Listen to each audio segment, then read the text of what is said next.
The jhanas are states of deep concentration meditation that range from feelings of ecstasy and loving kindness to a very profound serenity and expansive emptiness. They require a significant amount of time and effort to attain typically. People usually can't achieve them with just a few minutes of daily meditation. That is almost impossible for our level. It takes consistent and extensive practice to be able to experience the jhanas. But over time, these states have been somewhat underestimated in many later Buddhist traditions and even contemporary Buddhism. In Insight Buddhism, which was a version of Theravada Buddhism, the jhanas were often set aside from teaching and practice. However, there seemed to have been a rekindled interest in jhana over the past 3 decades or so. Nowadays, you'll find instructors who specialize in teaching jhana to both ordinary folks and monks alike. And what about the historical origins of jhana? Well, there's a lot of uncertainty about its history. If we turn to the classic Jataka tales, the Buddha made the radical decision to leave his comfortable life in the palace to venture into the wilderness and seek enlightenment. And during this quest, he committed himself to very severe austerities, like eating only a single grain of rice per day, because he believed that there was something wrong with enjoying sensory pleasure. And of course, he was right about this to a certain extent. He thought that perhaps, however, that the way to overcome sensual desire was through the opposite, by depriving the mind and body of sensations, which is typically, at least in their ascetic practices, it was a uncomfortable and painful thing to do. So historically, it's said that he persisted with these practices, this asceticism, for 6 years. But eventually he realized that it wasn't the right path. It wasn't the means to enlightenment. So his breakthrough, as recounted in early texts, occurred when he was sitting under a tree, I guess perhaps recollecting his youth, or just relaxing there under a rose apple tree. And it was there, I guess in the tale is he remembered a state that he attained or experienced when he was very young, and it came back to him. He experienced this highly pleasurable meditative state, which marked the beginning of his journey into the jhanas. And it was something that I guess he had actually experienced when he was a child, in a similar condition where he was just sitting somewhere without putting any effort into thinking or contemplation, and not trying to do anything, and this sense of joy came to him. So he remembered that moment. It was a source of bliss and innocent joy, and it came back to him, and in doing so, he started to realize that pleasure itself isn't always the problem. The real problem lie in how much karma a sensation produces and how much attachment an individual has for it. And that pleasure exists in levels. Certain forms of pleasure are crude and dense. Other forms of pleasure, as he put it, are morally blameless. And that is, at our level, the jhanas are morally blameless. At higher levels, of course, the bodhisattvas will renounce jhana. They have to renounce everything. But for us, relatively speaking, they're blameless. They don't really produce karma. So the Buddha realized that he could continue his path without any concern for the higher pleasures. So specifically, he saw jhana as, well, to clarify, I shouldn't say that it doesn't cost anything.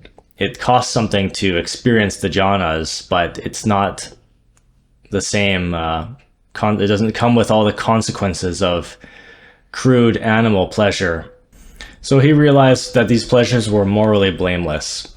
And according to Buddhist teachings, there was nothing inherently wrong with them. In fact, many scriptures claim that jhana is even more blissful than any sensory pleasure that we can experience. So these are various more and more refined levels of pleasure that are somehow more pleasurable, more intense, more amazing, mesmerizing, and yet less dense and less karmically heavy. So one of the purposes of practicing jhana in early Buddhism was to help us gradually reduce our attachment to ordinary sense pleasure.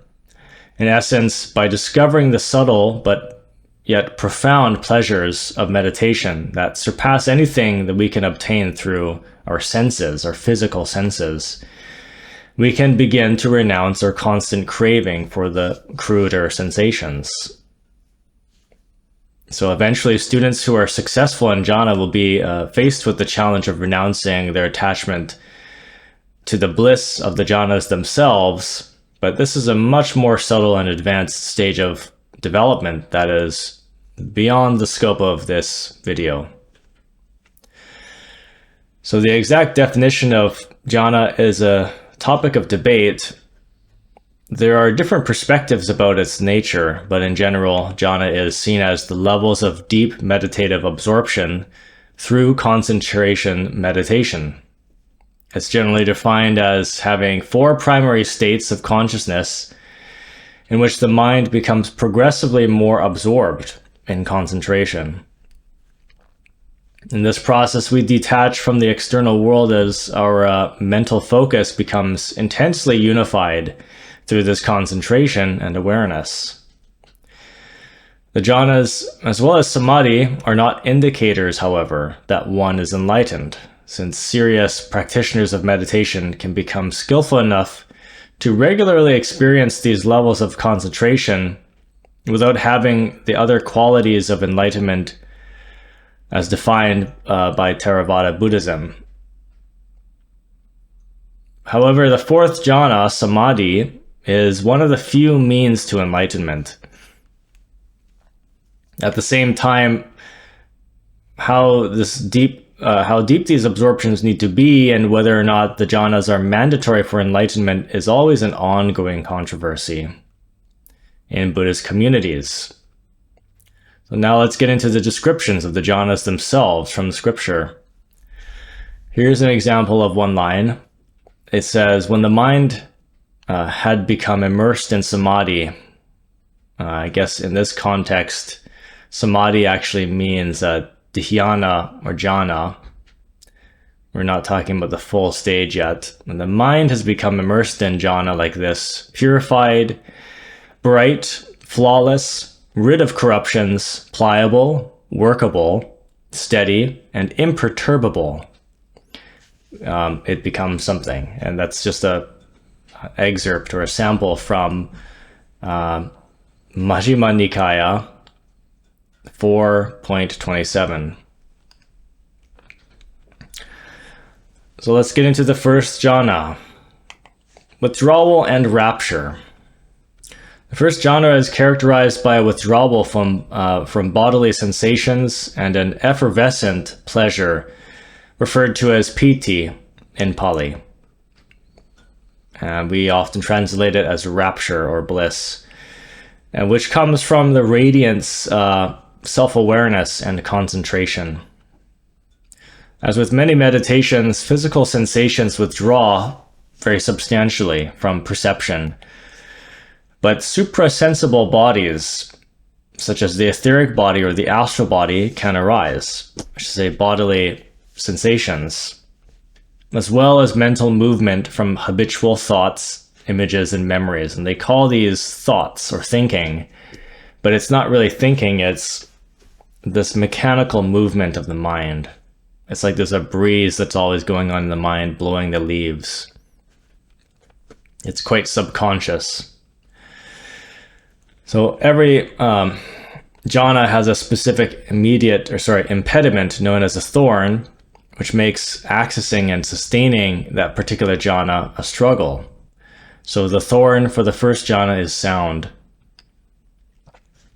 It's when a mendicant, okay, so I'm quoting now in the scripture, it's when a mendicant, quite secluded from sensual pleasures, secluded from unskillful qualities, enters and remains in the first absorption, which has the rapture or effervescent pleasure of piti and bliss, piti and sukha. Let's say this in English, which has the rapture or effervescent pleasure and bliss. So the piti and sukha, born of seclusion while placing or projecting vitakka, the mind, on a subject or a point of concentration. This would be in brackets, and keeping it connected. Let me say that again, while placing the mind and keeping it connected. So we have to break this down a little bit. What does that mean? Placing the mind and keeping it connected. Placing or projecting means vitakka. That's the Pali word. And keeping it connected means sustaining it, keeping it focused in that place, holding it on the concentration, which is vichara. And I guess, well, I won't go into any other words. It's basically vichara. So vitakka is placing your mind, your focus on a subject, basically, or on something. But when you're doing that, this takes effort, right? For most people, this takes effort, at least in the beginning stage. So that's why you need that effort is called vichara. It's the ability to exert effort into holding something on a subject. Holding your concentration, on a subject so you don't get distracted. So you'll notice that this effort actually disappears as you progress through the jhanas. You don't have to try to hold your concentration or try to focus. It just maintains itself by itself. So this first description is in SN 45.8.10. It's like when a deft bathroom attendant or their apprentice pours bath powder into a bronze dish, sprinkling it little by little with water. They knead it until the ball of bath powder is soaked and saturated with moisture and spread through, inside and out. Yet no moisture oozes out. In the same way, a mendicant drenches, steeps, fills, and spreads their body with rapture and bliss born of seclusion. There is no part of the body that's not spread with rapture and bliss born of seclusion. MN 39.15. Okay, so that's the first jhana still. Now we're going to the second jhana, which is concentration absorption. So vitakka is the act of projecting an image or placing attention on something. This always requires some exertion, effort. Vichara is the act of fixing the mind on a given point. So therefore, since vitakka and vichara are activities of the mind that generally demand a small level of effort, they become impediments. In the second jhana, you reach a state of concentration in where you're immersed in a rapture and you radiate loving kindness. And this feeling is somewhat charged, however. The first jhana is like this as well. It's also bliss and rapture. There's just a higher stage to that in the second jhana. And both of these states are actually very magnetized by the polarity of desire and detachment. So what that means is they're not perfectly equilibrated. These are not equilibrated states. They actually carry a little bit of karma because they're not harmonized. There's movement to them. So these are, another way to put it is, these are slightly stimulating or exciting states of consciousness. They're not perfectly still. So after further immersion in meditation, this feeling can pass, and this can allow for more compassion and loving kindness to bloom. Eventually loving kindness turns into compassion, I should say, and that can bloom with equanimity to form the fourth jhana, or samadhi. Another quote: as the placing of the mind and fixation are stilled, they enter and remain in the second absorption, which has the rapture and bliss born of immersion, with internal clarity and confidence, and unified mind, without the necessity for placing the mind and keeping it connected. So, without the placing of the mind, without the necessity for placing the mind and keeping it connected with effort. So this is effortless meditation. We're already there in the second jhana. You don't need to place your concentration on the subject. It's already on there. It has fixated itself, and it stays there by itself. And this is happening because this is the natural state of consciousness awakening by itself, right? Consciousness, when it's fully awakened, its nature is to be alert and focused. There is no effort in this. That is just how it exists. It's only not effortful. It only takes effort for us because we have conditioning. We have samskaras. We have the 7 deadly sins, or the 5 skulls on Yama's head. And all of these aggregates of desire and animal behaviors are distractions and just filters. They're just this mess of filters that filter consciousness and make things difficult for us, make the perception difficult for us. And that's why we get distracted. That's why it takes effort to do this, because we're trying to awaken. So that was SN 45.8.10. It's like a deep lake fed by spring water. There's no inlet to the east, west, north, or south, and no rainfall to replenish it from time to time. But the stream of, or spring of cool water, welling up from the bottom of the lake, drenches, steeps, fills, and spreads throughout the lake. There is no part of the lake that's not spread throughout with cold water. In the same way, a mendicant drenches, steeps, fills, and spreads their body with rapture and bliss born of immersion. There is no part of the body that's not spread with rapture and bliss born of immersion. MN 39:16. So the third jhana is peace or serenity. Another word for it is equanimity. So the intense piti, or rapture of pleasure and bliss, that rapture disappears when you enter deeper into the meditation, deeper into the third jhana, and what remains is sukha. This is a disruptive state of bliss. This is a harmonious, equanimous bliss. Now, verbal affirmations or mantras cease, both physically and mentally, in part due to certain aspects of the brain slowing down. Bodily sensations and mental activity diminish.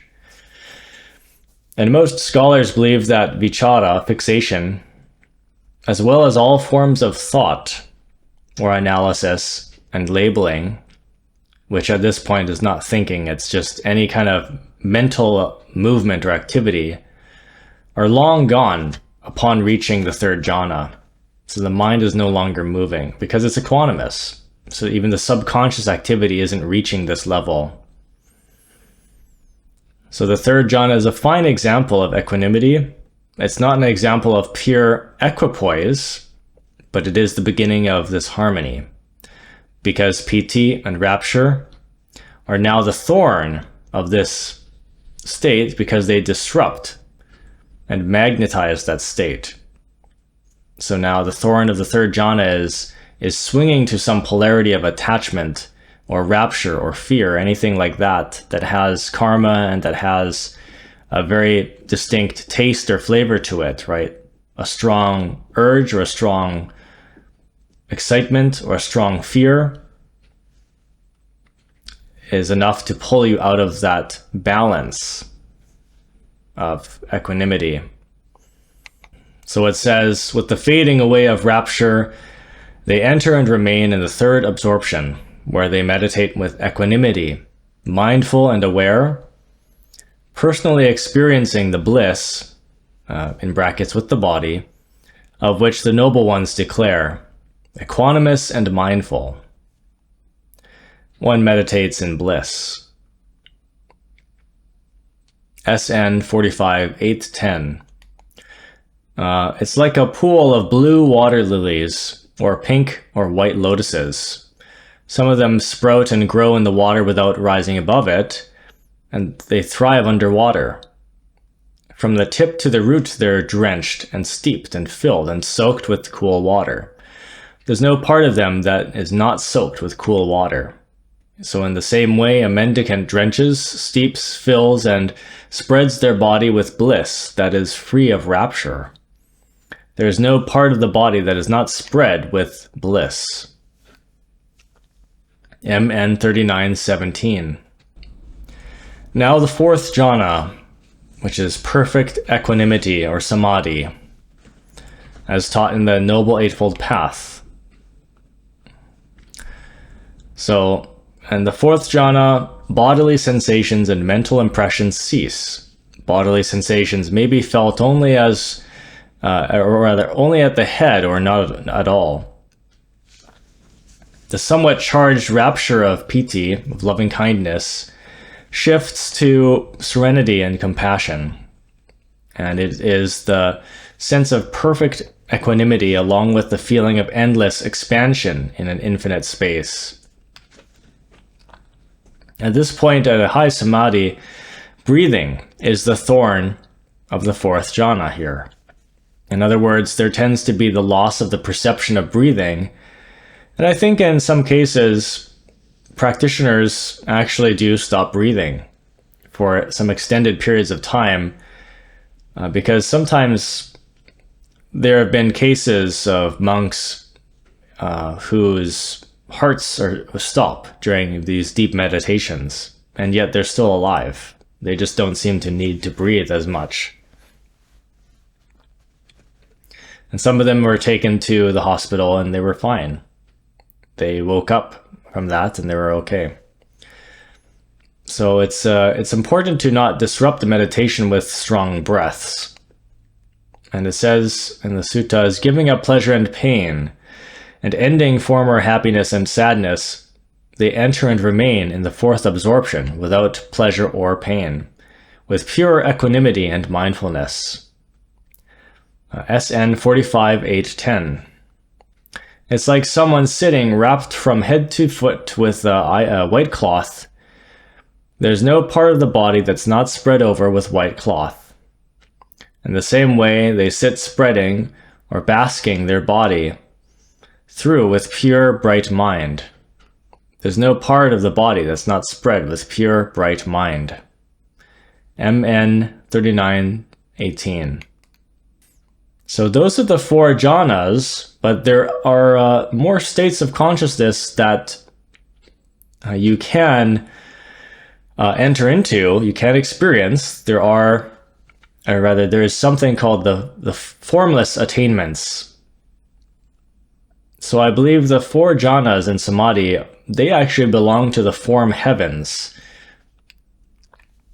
Of course, every distinct state of consciousness has its own plane of dimension, plane of existence. So that's what the jhanas correspond to. And if you go higher, there are formless attainments, there are formless heavens that you can experience in these higher jhanas. There's something called the fifth arupa jhana, and then there's neither perception nor non-perception, which I'm not sure is even a heaven really.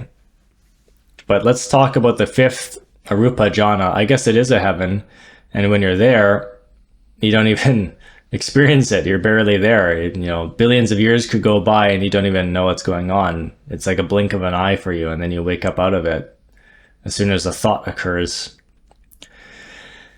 So the fifth Arupa jhana. This is infinite space.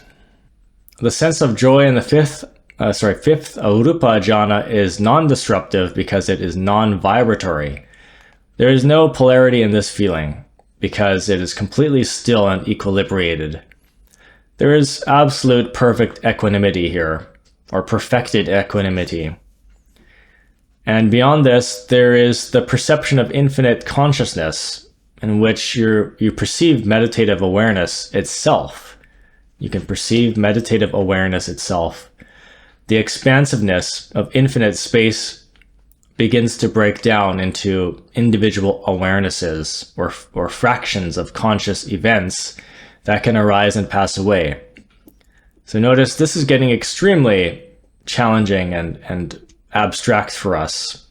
And that's the nature of the formless heavens. Very abstract, very hard to understand or describe. I think this is where in the suttas they try to explain it by saying that the emperor or the king, he needs to fill his oil casket. The monk says, "We have oil." So, and then the king says, "Then please fill my oil casket." And then his assistant says, "Oh, sir, we do not have any oil. There's no oil."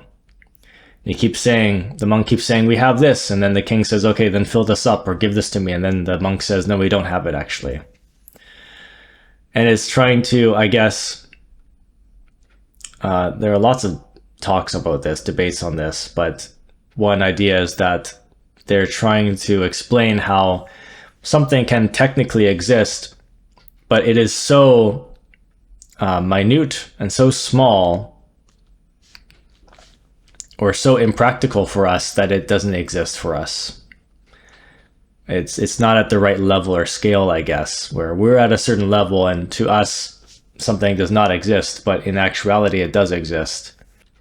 So this can appear, these conscious events can arise and pass away. It can appear as flickering light in the mind's eye or a flickering sound, electrical sensations on the tongue or unusual scents, and more. This perception is impersonal, and the impermanence of each conscious event can be perceived. After observing and recognizing the impermanence of these individual events, the mind tends to get bored. And so this is the aspect in this meditation that's considered dukkha, a form of distortion or suffering. And after further observation, all conscious events are seen through, and you enter the base of nothingness. This is like noticing a slowing down in conscious events and then penetrating through the empty gaps of space between the energy of flickers and so forth, between all events and perceptions and activity. And these gaps of space become more and more perceptible until finally everything is empty. And infinite space itself becomes the primary viewpoint of the mind. And so these are spatial meditations for the formless attainments. One practice is to imagine a hole in some kind of space, like a black hole or like a blank wall with a hole in it, and to enter through that wall or hole, to progressively imagine that you're going through it. And as you become closer and closer to it, the hole gets bigger and the space opens up until finally you are completely consumed or enveloped in this space that is infinitely vast. And I guess this leads to the final state. This leads to neither perception nor non-perception, which also has an abbreviation, NPNNP. Neither perception nor non-perception. In this stage, you have formations. Only formations or proto-thoughts arise or exist, and you can perceive the pre-manifestation of thoughts before their final formation. Primordial thoughts or primordial conscious events. There seems to be disconnected images and colors and patterns that are not recognizable. There is contact and feeling and perception, but perception is Not complete in the Buddhist sense because many of the impressions are not recognizable.